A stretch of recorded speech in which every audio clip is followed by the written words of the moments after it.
Hey guys, this is the Amazfit Bip S that is recently launched, which I got it for about 5000 rupees from Flipkart. In this video, I'll share my raw impressions about the Amazfit Bip S coming from the Amazfit Bip as a long-term user. So guys, if you are new to the channel, subscribe and also like this video. Let's begin. So this is the black color that I've got, and this is, like I said, a retail unit. So let me just quickly open the box. So on the top you have the Amazfit Bip S itself, and inside you will find some paperwork as usual, and of course you have this new kind of charger. This is slightly different from the old one. I wish they had come up with something like a USB stick sort of thing, but anyway, let's move on. Looking at some of the important specs, it comes with again the same resolution, which is a little bit of a disappointment, but it does have that always on display and Gorilla Glass 3 protection, which is good, and the usual heart rate and all the other sensors. And of course it has this new built-in Sony GPS chip, which we are going to test out. And also it has the 5 ATM water rating, so now you can actually take this out for swimming. And also it has a Bluetooth 5. Now there's this new Huawei's personal activity intelligence, which should help you understand the health data better, which we'll have to check it out. And also it has 10 sports modes and claims about 40 days of battery life.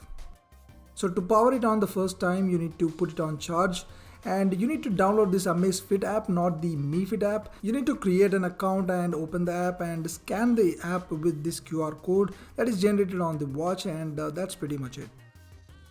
In terms of look and feel, this feels almost exactly like the Amazfit Bip. I mean, it's really hard to tell the difference side by side. You can see the Amazfit Bip is on the right side, but on the back you do find some differences in the sensors department. We'll talk about that maybe in the next video.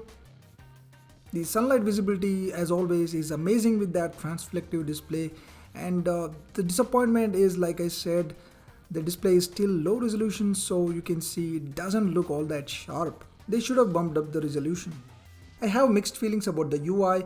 It definitely felt more responsive and smoother compared to the Bip, but swiping down will get you these new controls, which is very nice and handy. You can control brightness, lock the device, etc.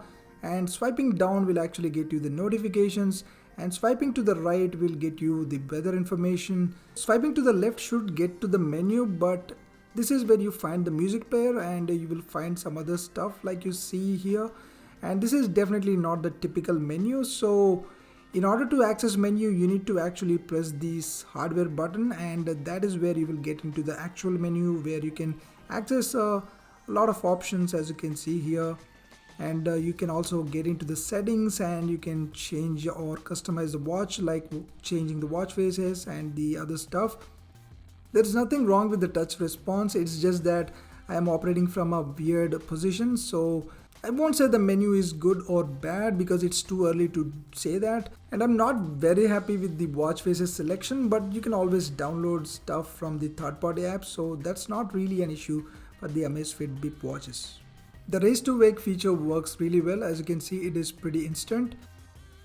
So it's been only a few hours since I started using this, and I'm planning to compare this with Amazfit Bip as well. If you have any questions or any ideas, do comment down below. Also like this video and stay subscribed.